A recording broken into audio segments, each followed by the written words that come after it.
I was asked to make the case for globalizing planning education. So I will get us started by laying some basic parameters for our discussion. But let me first give an overview of what I hope to do in the next 15, 20 minutes.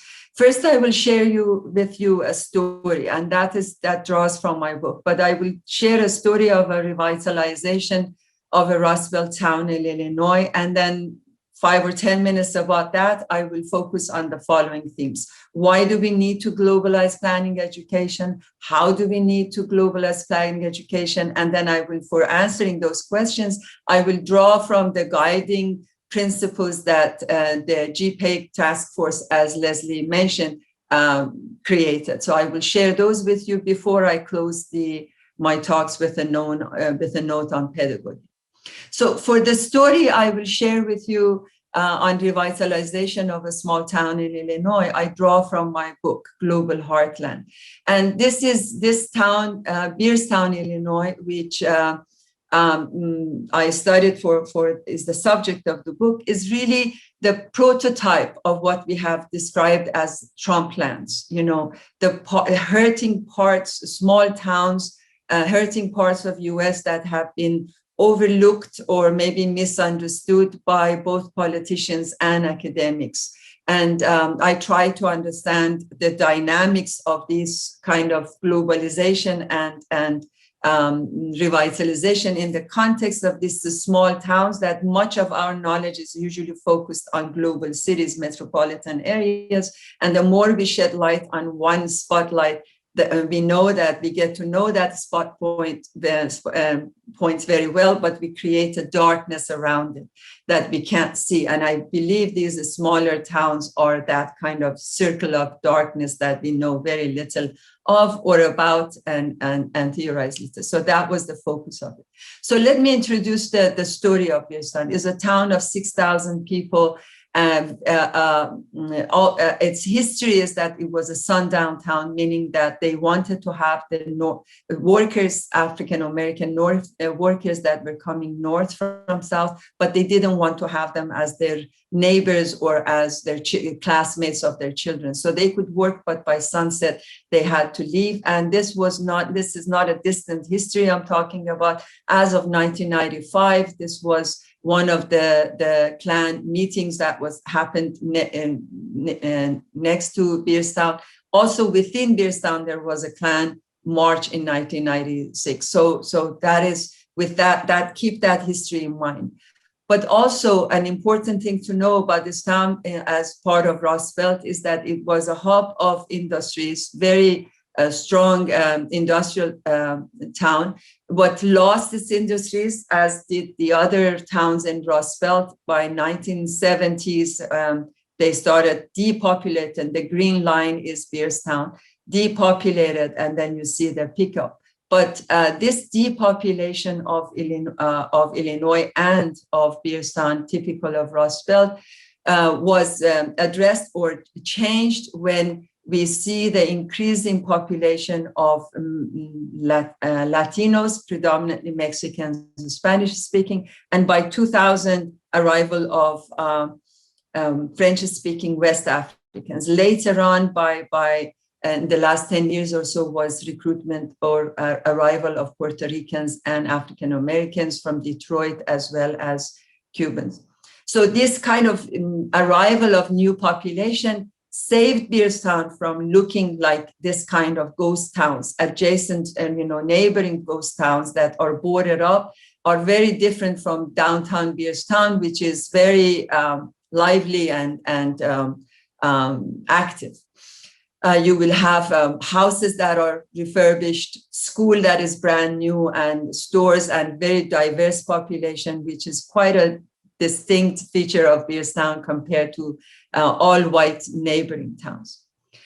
The reason for this change is usually credited to Cargill plant that slaughters and processes and packs 18,500 hogs per day.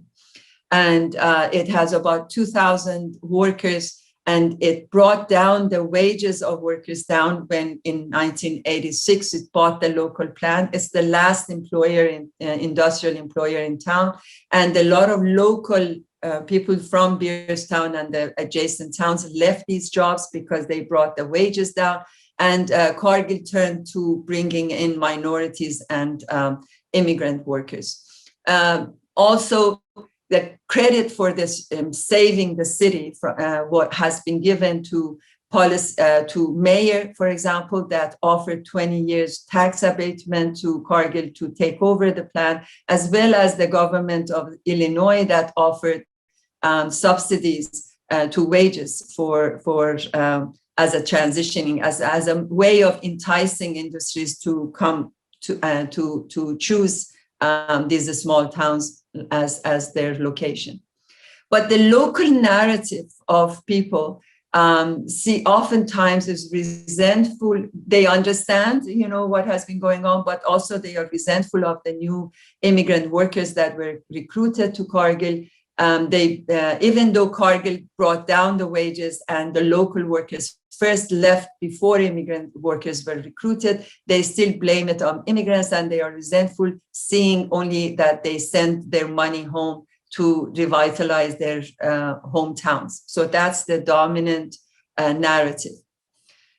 I was curious when I stumbled over this story to understand what brings these people here. It's not natural that people just wake up and decide to move from their countries across the world. And why do these workers stay in these jobs while the local Beerstownians say they can't afford to survive on these wages? I was also curious about racial inter-immigrant dynamics, which I'm not going to talk about any of this in this presentation. I just want to give you a gesture of the book and the story, overall story. But make a case for what did I learn by going beyond the territorial bound of the locality of Beerstown to understand the changes in Beerstown through understanding the changes that happened in Mexico and in Togo.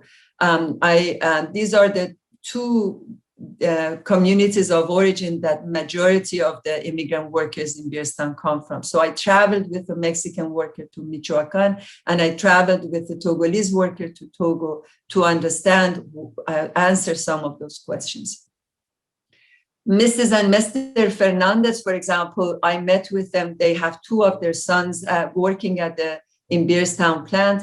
And they were able to share with me what was the reason or conditions by which their sons got displaced from Michoacan to Beerstown, Illinois. They ran the basically source of livelihood that was fresh milk from their goats was dried up because by NAFTA, the dried milk was imported and they could not compete with those prices. They also shared with me the fact that their town is a ghost town in Michoacan because almost all their neighbors have moved and immigrated north or to other regions. I learned from visiting the communities of origin of these immigrants that most of the men in town, men and women, they have sold their labor market for the most active part of their life cycle, from like 16 to 45 or so, in labor market in US. And when their bodies are injured, damaged, too old, and too tired to work to be sold or picked up in labor market here, they return home. And when they return home, they are taken care of by public institutions in Mexico, including the Social Security Institute of Mexico and their health institutes.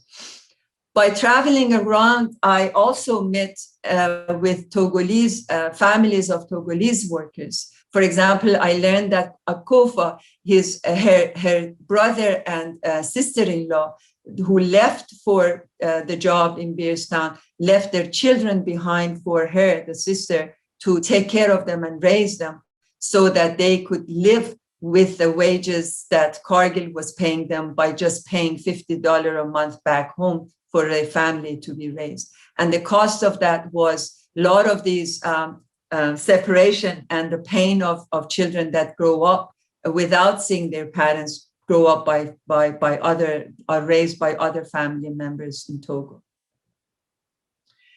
So that's my 10 minutes of the story. Now I want to switch to the next 10 minutes to make a case for what does all this mean for global planning education and for the kind of education we give, we offer our students. What do we see if we shift vantage point beyond the local and national? What did I learn by understanding the story of revitalization of Beardstown, by not trying to understand it within the territorial bounds of local economic development of Beardstown, Illinois, right? By going beyond and seeing the links and how it is connected with other places in the world. I saw an army of people, families, and public institutions, as I mentioned, in immigrants' communities of origin that subsidize workers' wages, right? Those employers in the US, they are subsidized by this army of people and institutions back home to these immigrant workers' communities of origin in order to revitalize towns like Beardstown. They wouldn't have been able to stay in these jobs like their counterparts, you know, white American counterparts who have mobility. They don't stay in these jobs if they couldn't be subsidized by either moving a part of their life cycle, the beginning and end of it, to public institutions elsewhere and families elsewhere that are taking care of them, or by outsourcing part of their family to places that can perform that role for lower cost. That's how they are able to stay in these jobs.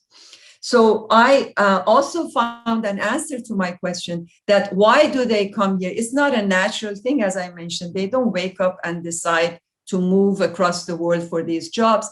It's systematically produced. It's a movement of global labor mobility that we have to understand. It's systematically produced through unfair global policies, economic policies, etc. And David Harvey calls it accumulation by dispossession, and I add and displacement. So they are first dispossessed of their livelihood before they are displaced to places like, Beardstown, Illinois. So this denaturalization is an important lens that we gain by going elsewhere and seeing how this migrant labor force is produced in the first place before we try to understand the communities where they arrive to. Second important thing that was the value of going beyond the local was seeing the invisible flow of resources. A lot of resentment, the nationalist, nativist narratives of the locals that we heard a lot of it during Trump, is this, they take our money and send it home. We are developing other, their communities of origin and America first. But what we saw in the story by seeing connections of Beardstown and elsewhere was that how the care work of people who are living and revitalizing Beardstown is carried out by other locations in the world. And that really helps us to change the narrative, the resentment of this nationalist or nativist narratives that we are developing others and we America first kind of narrative by exposing who is developing who,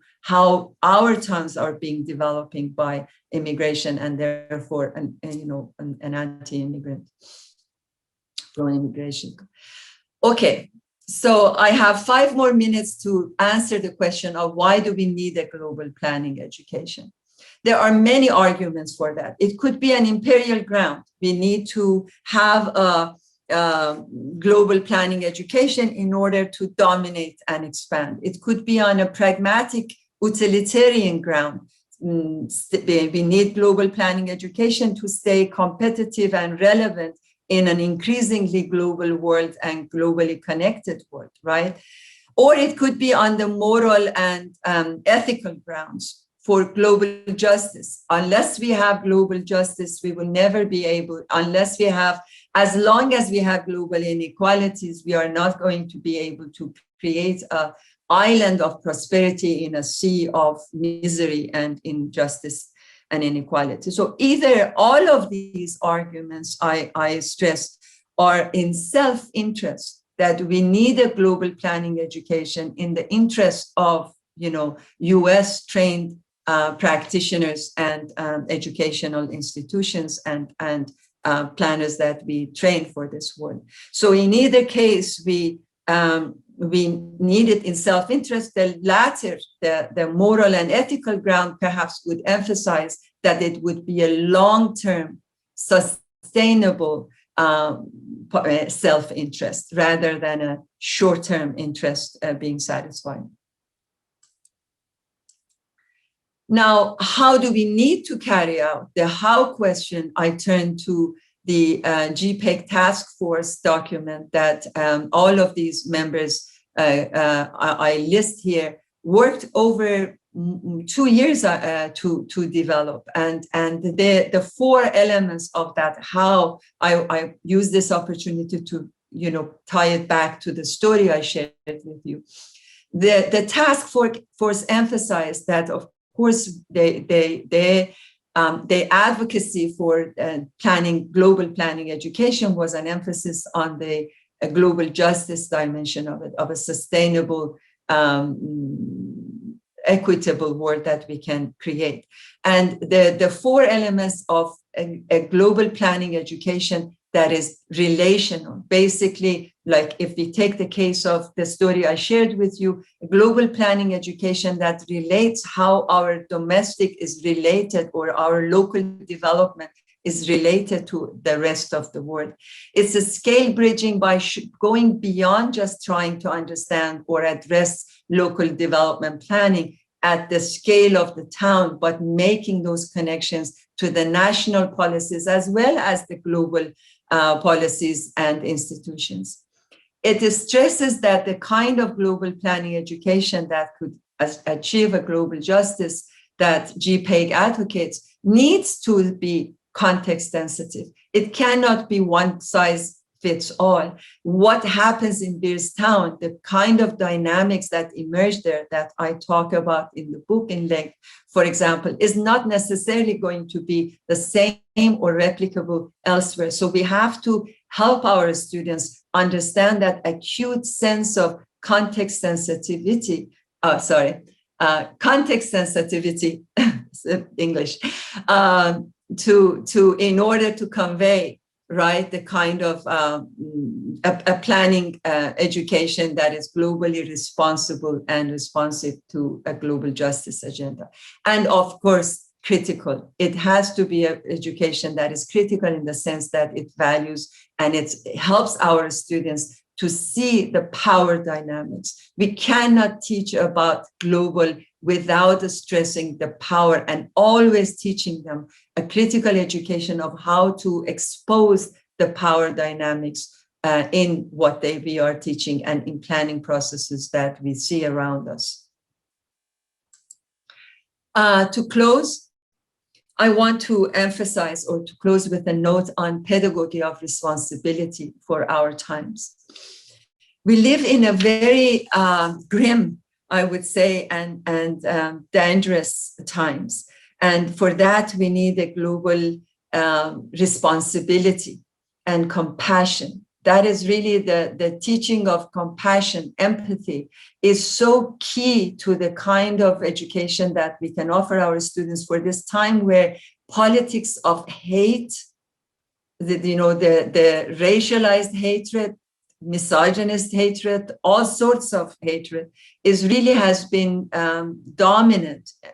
Not, Trump is with is gone for now, but Trumpism is not. And we saw how that nationalist, a selective nationalism, I would say, is dangerous, and the need and can fuel xenophobia and violence. So I want to end by emphasizing that our students are really trained in a geography of war. They only know about the rest of the world, not only, but predominantly a main source of knowing about places like where I come from, Middle East, is through wars that they learn about us.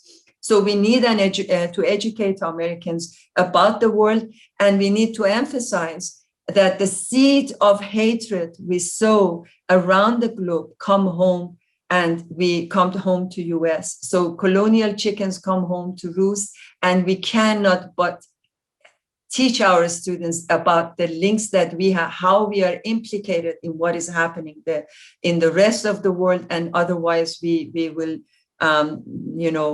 deal with the consequences that we have seen. So even the more, and one of the last, I want to end it here, that saying that one of the reasons I wrote the book actually was to respond to the students I used to get in my, and I still sometimes get, that they would say, I don't need to take a class in international planning, or transnational planning or global planning, because I am planning to go and work in a small town in Midwest, and I'm not going to go overseas or work, in a big city or something like that.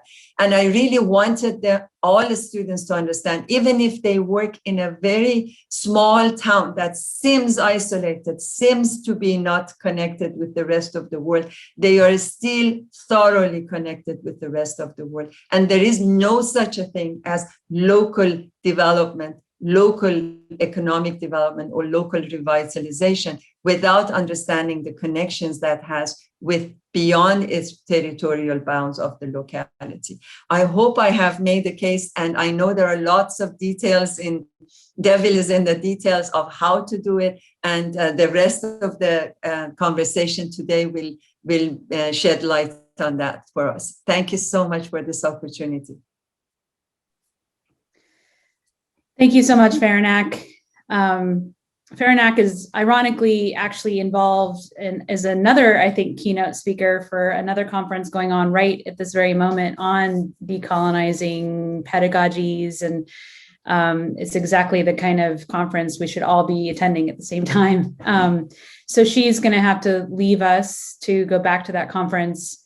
And but as she mentioned, we're right up against the next session, but if you have questions that she's sparked, hold on to them, and those that are going to be giving lightning talks can probably begin to offer some of their own perspectives and ideas of, especially the how to get a lot of the ideas that Faranak laid out. But that larger framework at the very end, it came from the task force that has also been guiding how GPEC has been thinking about how we want to try to build capacity for globalizing planning education. Thank you so much, Faranak. We really appreciate you being here.